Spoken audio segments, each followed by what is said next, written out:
शांति।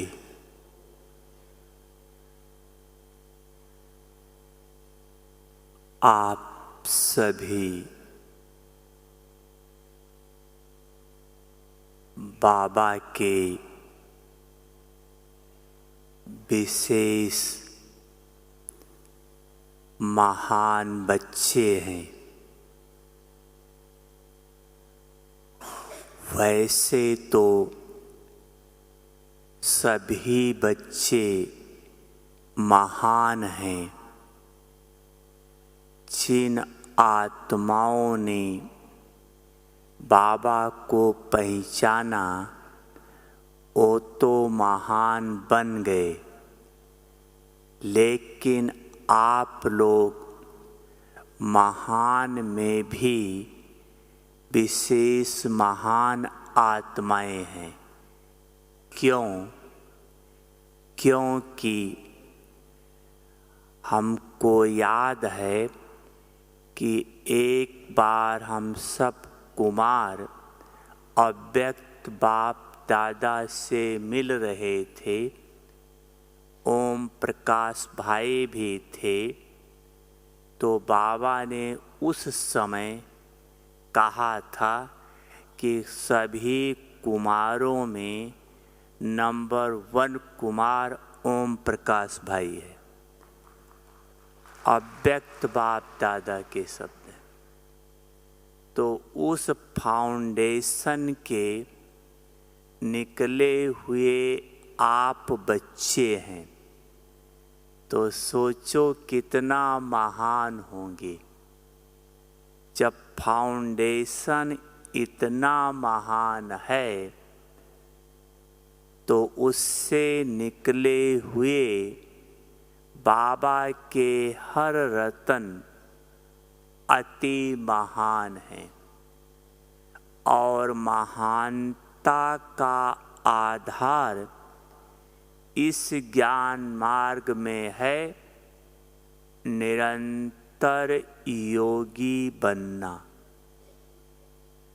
जो आत्मा निरंतर बाप की याद में रह सकती है, जितना रहती है उतना ही वो आत्मा महान है। क्योंकि याद से निरंतर का कनेक्शन होने के कारण आत्मा को बाबा का संग लगता है।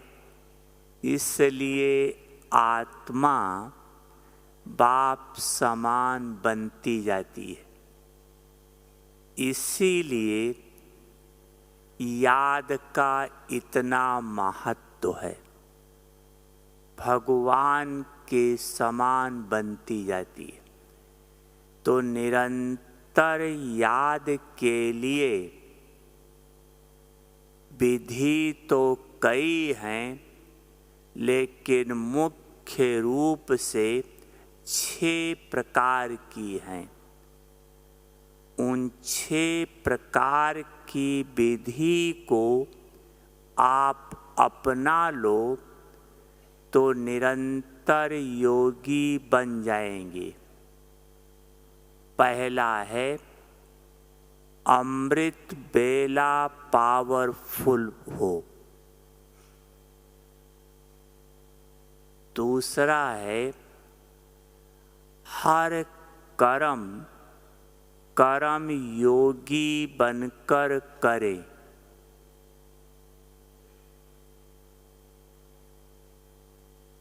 तीसरा है बाप के साथ आप रूह रिहान करें। जितना बाप दादा से आप रूह रिहान करेंगे उतना याद में सुख मिलने लगेगा। रूह रिहान कई प्रकार से कर सकते हैं। चाहे अपने पुरुषार्थ के बारे में, चाहे आप किसी परिस्थिति के बारे में, चाहे सेवा के बारे में, जो कुछ भी आप चाहें बाबा से पूछ सकते हैं। तो तीसरा है रूह रिहान करो बाबा से, और चौथा है बाप दादा से सर्व संबंधों का सुख लो।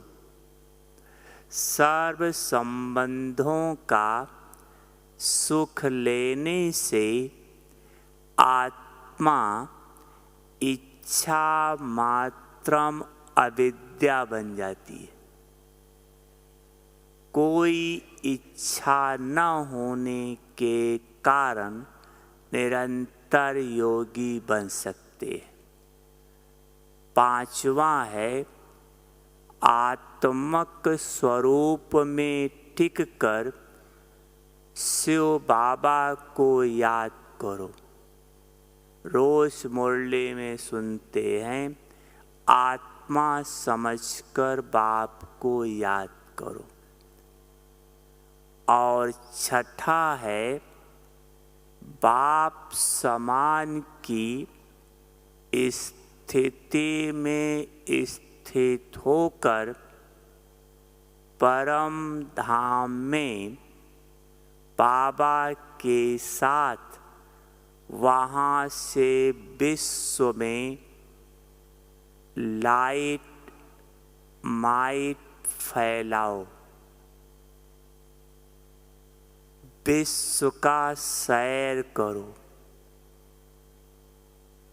भक्तों की मनोकामना पूरी करो। दुखियों का दुख दूर करो। कईयों को कई प्रकार की प्रेरणाएं दो। ये 6 प्रकार की विधि है जिसमें आप किसी न किसी में स्वयं को रख कर निरंतर योगी बन सकते हैं। पहला विधि बताया कि अमृत बेला पावरफुल हो, क्योंकि सारे दिन की दिनचर्या का आधार अमृत बेला है। अगर अमृत बेला आत्मा ने पुरुषार्थ की स्पीड पकड़ ली, अमृत बेला, तो सारा दिन निमित्त मात्र अटेंशन देने से आपकी याद बनी रहेगी। जैसे बाबा ने एक एग्जाम्पल देकर बताया था कि जब आप अमृत बेले के लिए कि जब ट्रेन चलती है तो इंजन को मेहनत लगती है जब चलती है, और जब स्पीड पकड़ लेती है तो अगर इंजन चलना भी बंद कर दे तो भी काफ़ी दूर तक पकड़ी हुई स्पीड की शक्ति से गाड़ी आगे चली जाएगी। ऐसे अमृत बेले अगर आत्मा ने पुरुषार्थ की स्पीड पकड़ ली तो सारा दिन निमित्त मात्र अटेंशन देने से निरंतर योगी बने रहेंगे। आपका अमृत बेला पावरफुल तब होगा कल से प्रयोग करके देखना। आपका अमृत बेला पावरफुल तब होगा जब आँख खुलते ही आपका पहला संकल्प पावरफुल हो। पहला संकल्प शक्ति दिलाने वाला हो, क्योंकि पहले संकल्प का प्रभाव आपके सभी संकल्पों पर स्वतः पड़ता है। जैसे देखो, अज्ञान काल में अगर किसी के सामने कोई ज़्यादा समस्या आती है किसी दिन, तो क्या कहते हैं कि आज सोकर उठते ही पता नहीं किसका मुंह देखा था जो ऐसा हुआ। तो जिस व्यक्ति या जिसका भी मुंह देखा था, उसकी जैसी स्थिति थी, उसका प्रभाव आपके ऊपर पड़ा। अगर आपका आँख खुलते ही पहला संकल्प पावरफुल हो, शक्ति दिलाने वाला हो, तो उसका प्रभाव अवश्य पड़ेगा। तो पहला ऐसा कौन सा संकल्प है जो पावरफुल है, जो शक्ति दिलाने वाला है?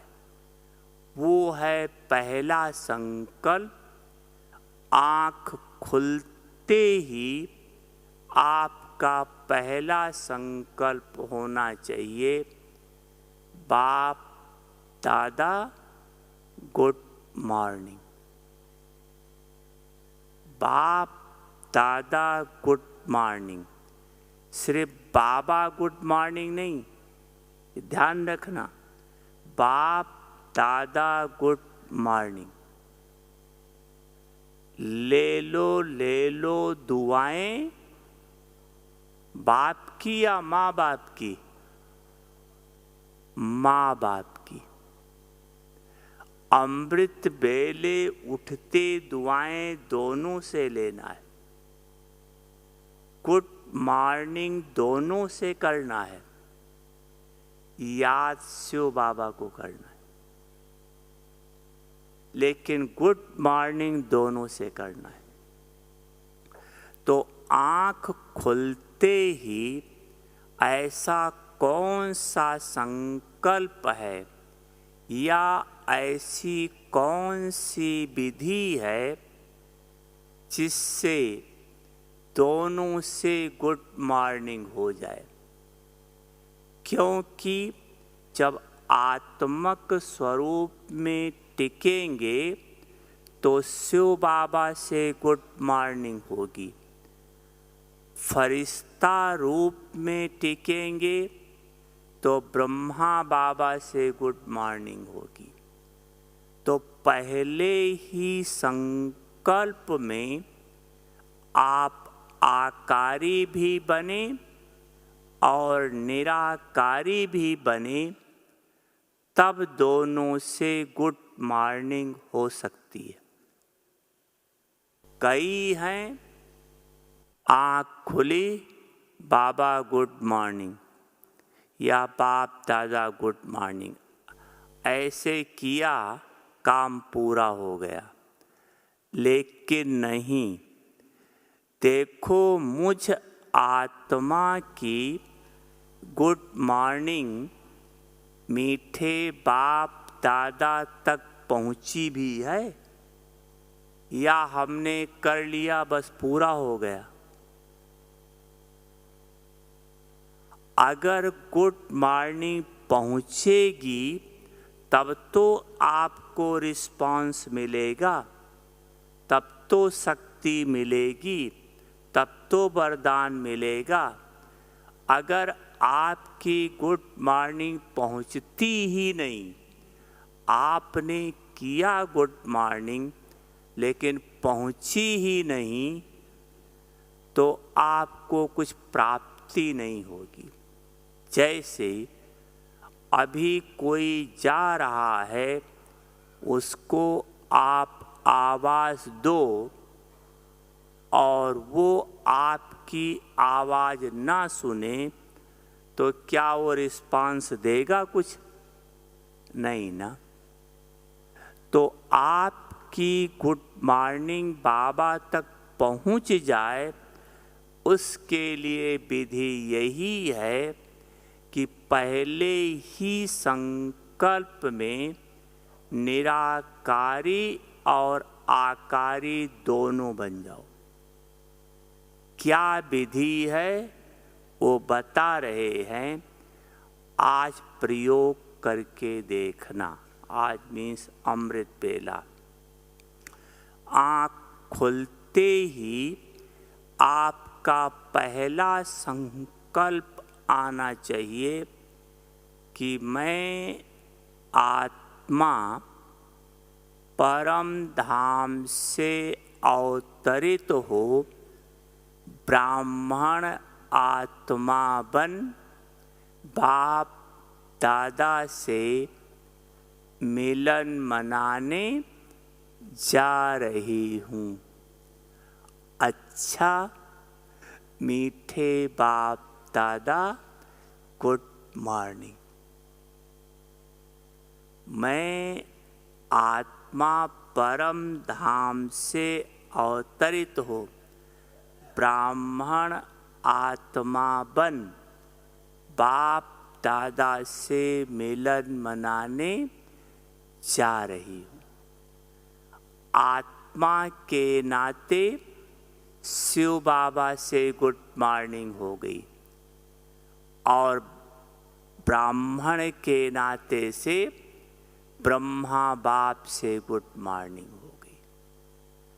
जब तक आपकी ये गुड मॉर्निंग पहुँचे नहीं, तब तक आप बिस्तर नहीं छोड़ना, क्योंकि गुड मॉर्निंग पहुंचना ही जरूरी है। और आपकी गुड मॉर्निंग पहुंच गई है, उसका प्रूफ है। अगर पहुंचती है तो आपको पहले ही संकल्प में खुशी और शक्ति की अनुभूति होगी। बाबा को देखते ही आत्मा तो वैसे ही खुश हो जाती है, भगवान दिखाई दिया। और जब बाबा रिटर्न में वरदान देता है तो उससे शक्तियां बहुत भर जाती। तो पहले संकल्प में ये दोनों प्राप्त कर लो तो आपका अमृत बेला पावरफुल हो जाएगा। इस पावरफुल विधि से आगे की दिनचर्या शुरू करो। अमृत बेला अगर पावरफुल नहीं बना पाए तो आप कितना भी कोशिश करो, आप निरंतर योगी बन नहीं सकते। अगर अमृत बेला पावरफुल नहीं बना तो इसलिए मुख्य फाउंडेशन ये है। आपका पहला संकल्प जो बताया कि परम धाम से अवतरित होकर इस ब्राह्मण तन में प्रवेश किया है, ये संकल्प भी तब आएगा जब आप शाम को सोने के पहले सारे दिन का चार्ट बाप दादा को देकर एकदम क्लीन हो जाएंगे और बाबा की याद में सो जाएंगे तो फिर आँख खुलते ही वो संकल्प आ जाएगा। अगर चार्ट नहीं दिया है तो नहीं आएगा संकल्प, क्योंकि अगर चार्ट नहीं दिया तो आँख खुलते ही 3 प्रकार का संकल्प कोई न कोई आता है। पहला संकल्प जो चार्ट नहीं देते हैं, वो जब सोकर उठते हैं तो सबसे पहले घड़ी देखते हैं कितना बजा है, और इसका रिजल्ट कितना खराब होता है आपको बताते हैं। दूसरा है कि अगर चार्ट देखकर नहीं सोए हैं तो जो अगले दिन की दिनचर्या का प्रभाव सारे दिन का है वही स्वप्न में आएगा और सोकर उठते ही वही याद आएगा। बाबा को तो याद आने का प्रश्न ही नहीं। और तीसरा, कोई उठ के बाबा गुड मॉर्निंग कहते हैं। आपको बताए सिर्फ गुड मॉर्निंग नहीं, लेकिन बाप दादा दोनों से गुड मॉर्निंग करना है। तो जो सो करके उठकर घड़ी देखते हैं, चाहे तो आज प्रयोग करके देख लेना, वैसे अनुभवी होंगे। जो सोकर उठते ही घड़ी देखते हैं, वो जब योग में बैठेंगे तो हर 5 मिनट 10 मिनट के बाद देखेंगे कितना बजा है, अभी कितना टाइम पड़ा है, कितना बीता है। वो घड़ी कॉन्शियस ही रह जाएंगे। टोटल भूल कर बाबा के पास बैठ जाएं, वो नहीं हो पाएगा। अनुभव होगा भी, और नहीं हो तो आज प्रयोग करके देख लेना। और जो ऐसे सो जाते हैं वो तो सब जानते हैं, सोकर उठते वही याद आएगा। इसलिए चार्ट देना माना कीचड़े को जला देना, और बाबा से आगे की प्रेरणा ले लेना। मान लो आपसे कोई भूल हो गई, बाबा को बता के क्षमा लेकर आगे के लिए शुभ प्रेरणा ले लो, तो सोकर उठते वही याद आएगा। अगर क्षमा नहीं लिया है तो सोकर उठते ही जो भूल हुई है वही याद आएगा, और इतना मन खाएगा उस समय, सुबह के समय, कि आपका माथा भारी हो जाएगा, योग नहीं कर पाएंगे। क्योंकि अमृत वेला समय प्योर होता है, छोटी भी गलती थोड़ी भारी लगने लगती है। इसलिए चार्ट देखकर सोना। दूसरी बात आपको बताया, कर्म योगी बनकर कर्म करो। कर्म योगी बनकर कर्म करने का आधार है, जैसा कर्म वैसा संबंध बाप के साथ रखकर कर्म करो। मान लो मेहनत का काम है, तो जहाँ मेहनत का काम है वहाँ बाबा को दोस्त के रूप में ले लो। मेरा दोस्त सर्वशक्तिमान है, सर्वसमर्थ है, ये काम फटाफट हो जाएगा।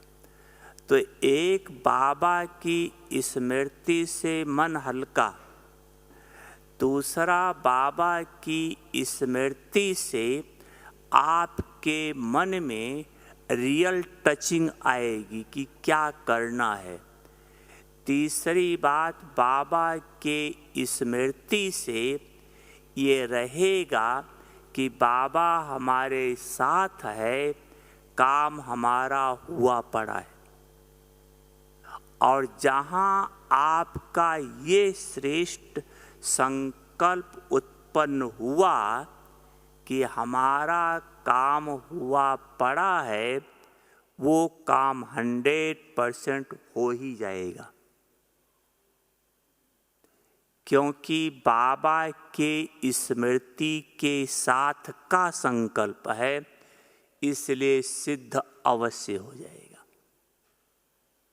तो जैसा कर्म हो, मान लो माताएं रोटी बना रही है, रोटी बनाते समय एक बार तो बाबा ने बहुत हंसाया था कि रोटी बनाते हो तो रोटी कैसी होती है, गोल गोल। तो शिव बाबा कैसा है, गोल गोल है। तो रोटी बनाते समय बाबा तो अपने आप याद आता है। दूसरी बात, जब रोटी बना रहे हो, ये स्मृति में रखो, प्यारे ते प्यारे पिता को या भगवान को, जिसको 63 जन्म तक भोग लगाया और उसने खाया ही नहीं, आज मैं उसके लिए रोटी बना रही हूँ। ये मेरे हाथ की बनी हुई रोटी प्यारा पिता परमात्मा खाएगा, भगवान खाएगा।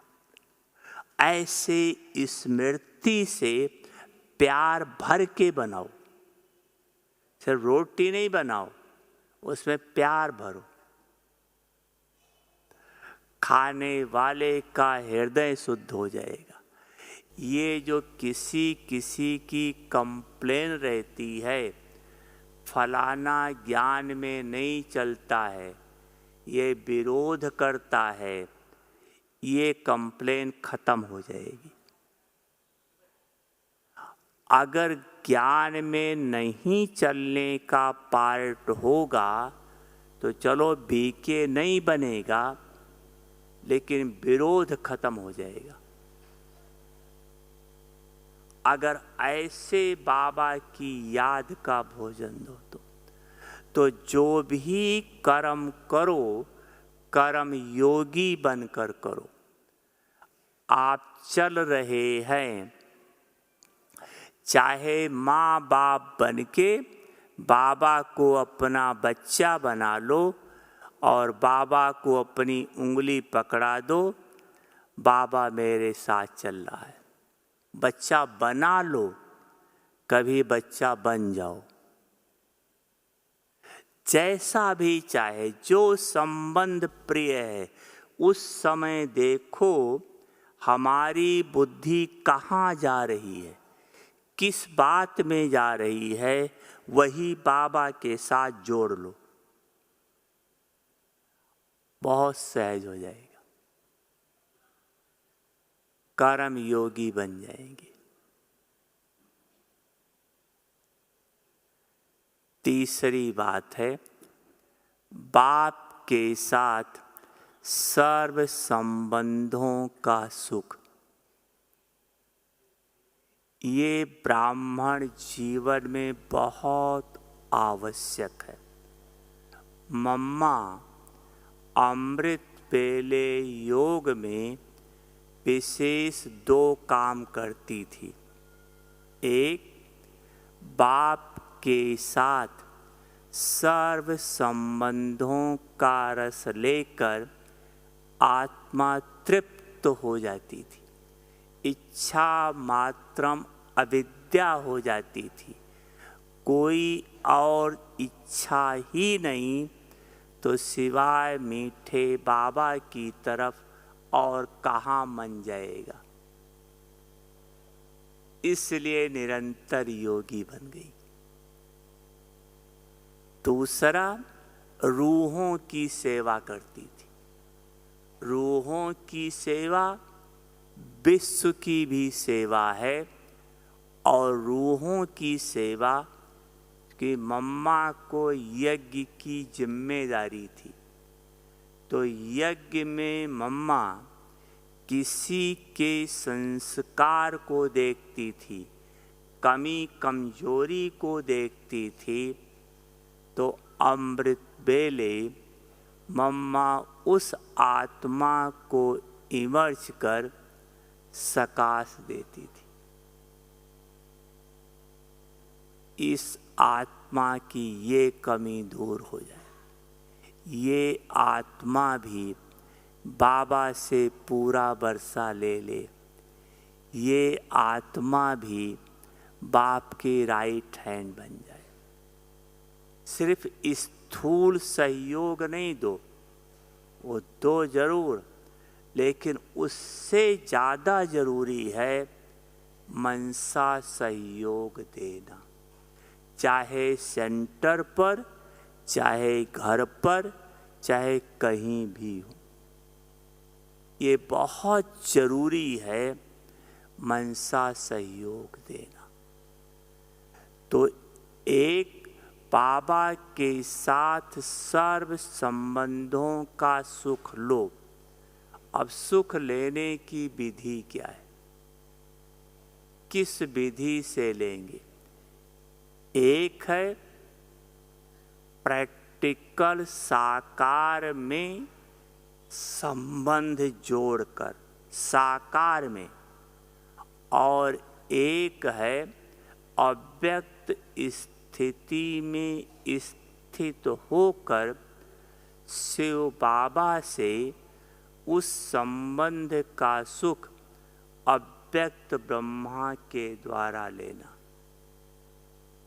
तो पहला है साकार में जोड़कर संबंध। साकार में ब्रह्मा के साथ या बाबा के साथ संबंध जोड़ो। किस रीति से? जो आत्मा जितना बाबा को प्यार करती है, अगर उतना ही यज्ञ को प्यार करती है, बाप स्नेही और यज्ञ स्नेही है, उसके लिए बाबा को याद करना सहज है, भूलेगा नहीं। अगर यज्ञ स्नेही बने हो तो, उदाहरण के रूप से आप देखो, अभी यहाँ आए हो, आप लोग जब वापस अपने घर जाओगे तो आपके मन में ये संकल्प होगा कि अपने परिवार के लिए कुछ न कुछ मधुबन का यादगार लेकर जाएं। बाहर से लेंगे, यहाँ से लेंगे, परिवार के लिए, और लेते हैं, ले भी जाना चाहिए।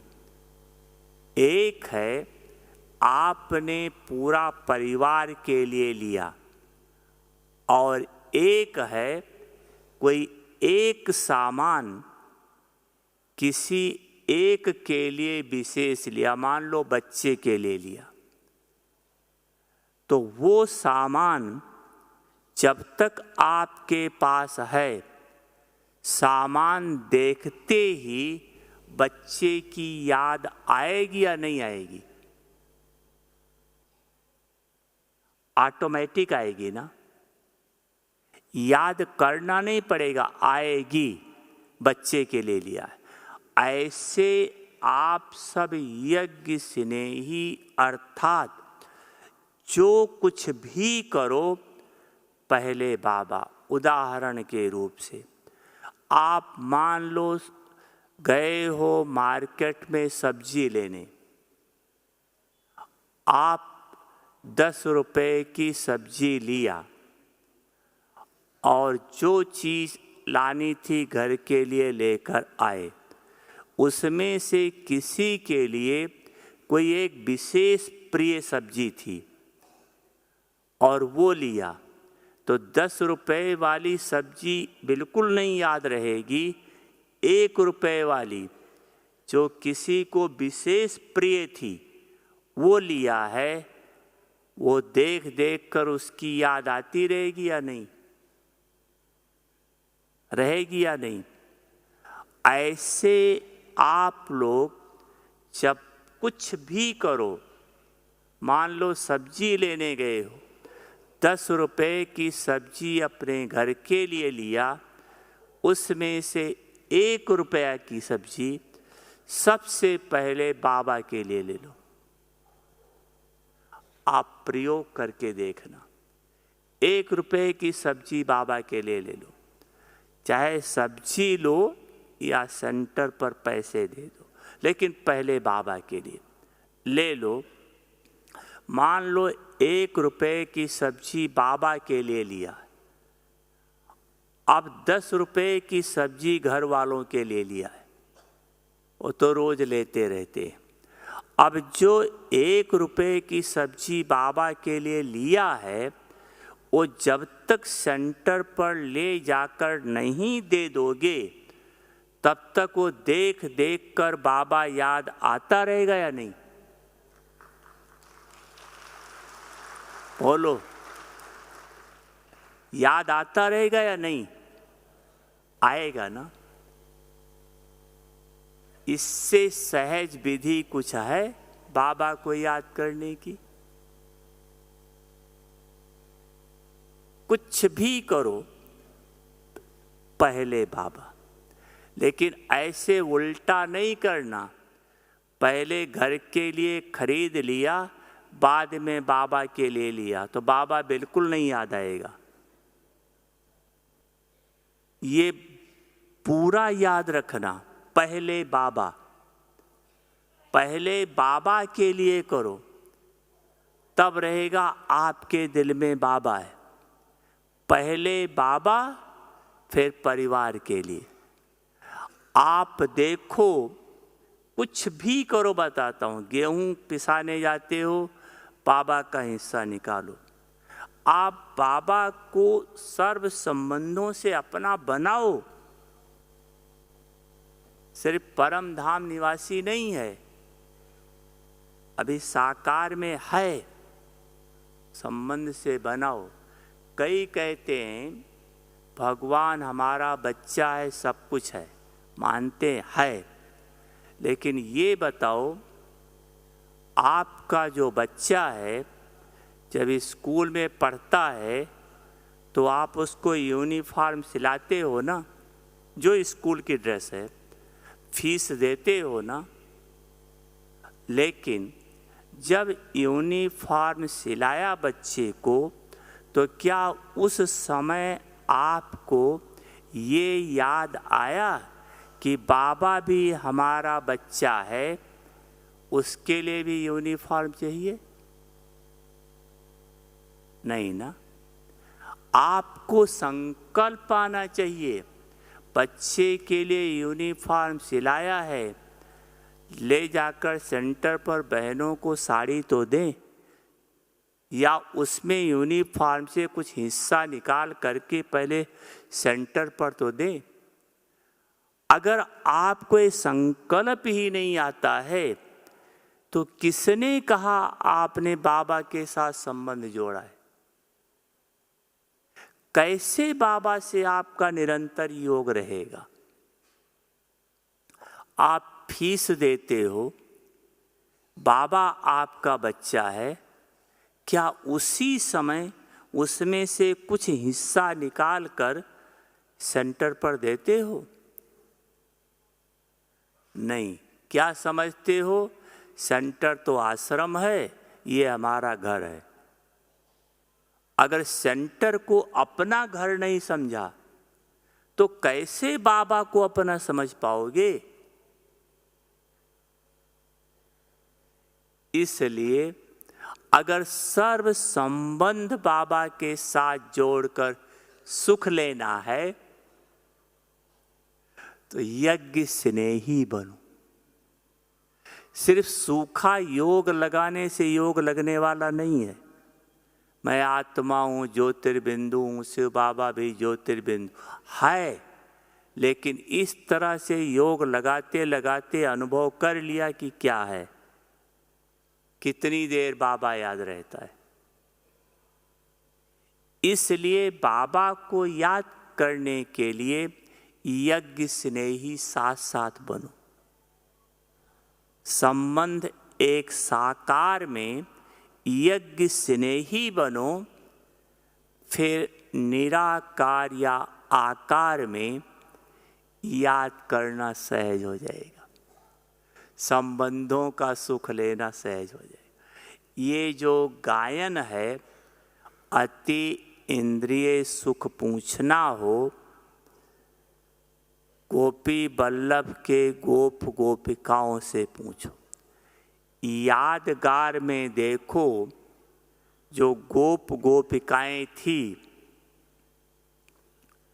उनकी कहानी देखो कि उनके घर में मक्खन होता था तो सबसे पहले उनको संकल्प आता था, ये मक्खन मेरा कृष्ण को खाए, उसको खिलाएं, उसके लिए रखती थी। तब उनको सुख भोगा अनुभव होता था। और हम सब गोप गोपी नहीं हैं। कौन है आप सब? गोप गोपी है या नहीं है? है ना? अगर गोप गोपी हैं तो गोपी बनना पड़ेगा। ब्रह्मा कुमारी हो तो बाप के बच्चे बन गए, स्टूडेंट टीचर हो गया, सद्गुरु से फॉलोअर्स हो गए। लेकिन जो आपका पूरा यादगार जो बना हुआ है वो गोपी बल्लभ के गोप गोपिकाओं का है, वो हम आप सब हैं। अति इंद्रिय सुख अब मिलेगा। सतयुग में भौतिक सुख है, अति इंद्रिय सुख नहीं है।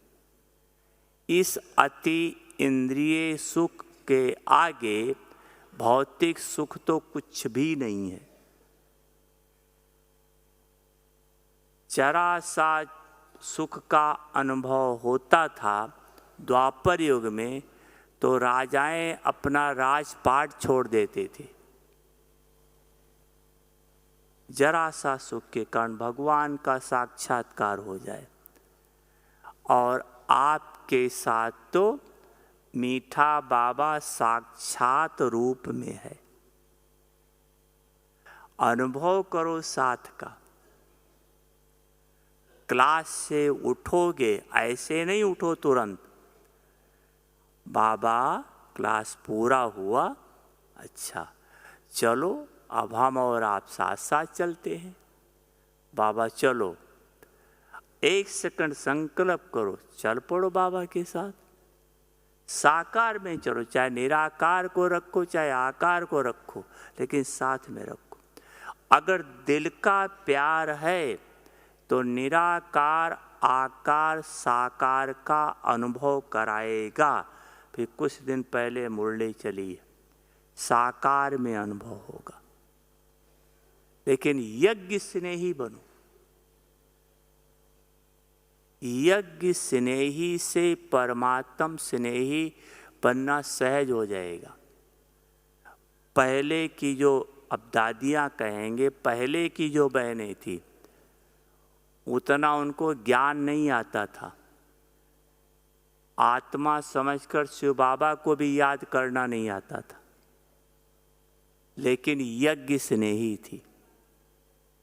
यज्ञ स्नेही के कारण, साकार स्नेही के कारण 2-3 दिन पहले मुरली चली है। साकार स्नेही के कारण निरंतर योगी बन गई। साकार स्नेही ने सर्व समर्पण कराया। इसलिए योग में पहला है यज्ञ और साकार स्नेही बनो। फिर चौथा है आत्मा समझकर बाप को याद करो। जब आप पहले यज्ञ स्नेही बनो सब तरफ से मन हट जाए, बस बाबा और यज्ञ रह जाए, फिर अशरीरी होने का अभ्यास सहज चल जाएगा। अभी जैसे आप संकल्प करते हो कि मैं मन बुद्धि संस्कार सहित ज्योतिर्बिंदु आत्मा हूँ, संकल्प कर रहे हो ज्योतिर्बिंदु आत्मा हूँ, और मन पता नहीं किस देहधारी को याद कर रहा है, कहाँ जा रहा है, क्योंकि यज्ञ स्नेही नहीं है। इसलिए यज्ञ स्नेही में पहले मन को कन्वर्ट करो। यज्ञ स्नेही से बाबा स्नेही बन जाएंगे, परमात्मा स्नेही बन जाएंगे। फिर स्नेही बनने से अशरीरी होने का अभ्यास सहज चल सकेगा, नहीं तो अशरीरी बन नहीं पाएंगे। अशरीरी बनने के अभ्यास के लिए सब कुछ भूलना पड़ता है, ये देह भी भूलना पड़ता है। बस मैं नंगी आत्मा आई हूँ, नंगी आत्मा जाऊंगी। मैं हूँ ही आत्मा, चैतन्यता आत्मा में है, ये 5 तत्व है। लेकिन पहले परमात्म स्नेही बनो, यज्ञ स्नेही बनो, फिर अशरीरी होने का अभ्यास आपका बढ़ जाएगा।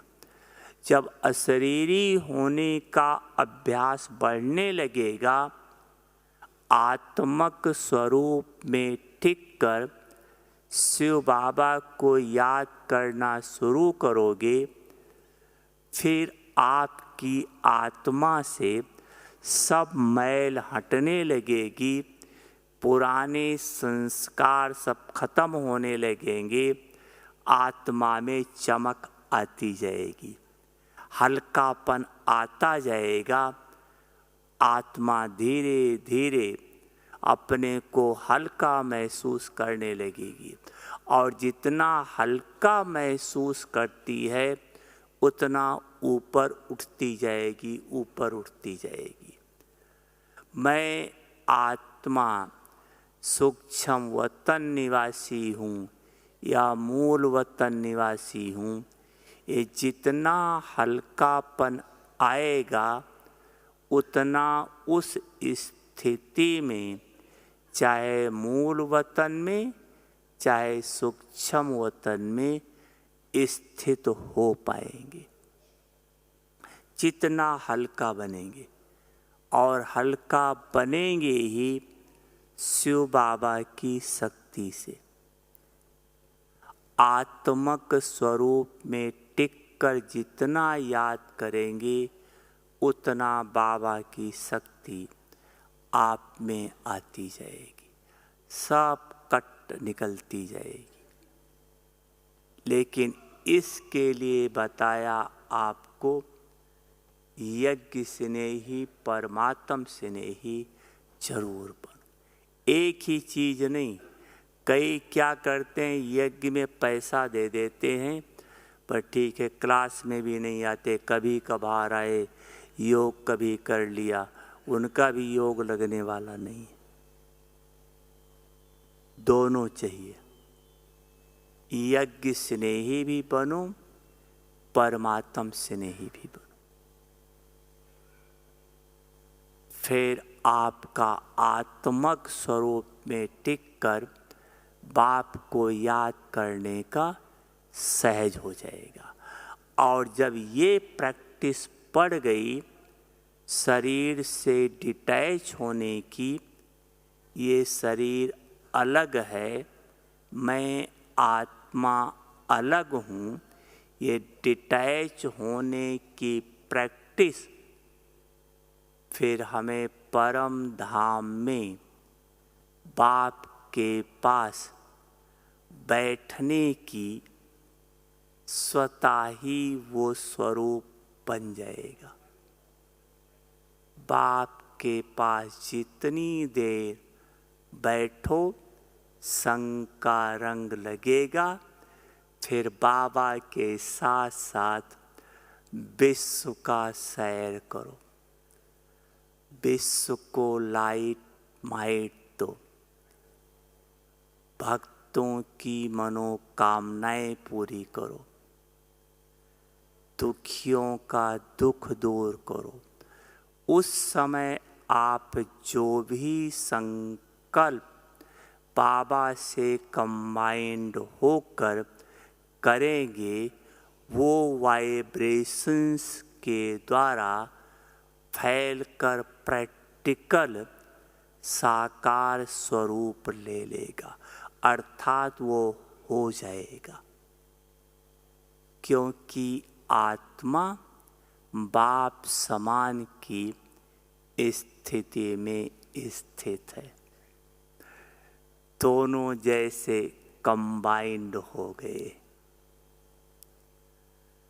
तो ये 6 प्रकार में आप अपने को अभ्यास बढ़ाते रहो तो निरंतर योगी बन जाएंगे, और बनना ही है। सिर्फ मैं आत्मा ज्योतिर्बिंदु स्वरूप हूँ, शिव बाबा ज्योतिर्बिंदु स्वरूप है, ये तो याद करना ही है। लेकिन सिर्फ ये नहीं हो पाएगा, जो 5 और बताया है ये भी अभ्यास में चलाओ तो बहुत सहज हो जाएगा। ठीक है? अच्छा, ओम शांति।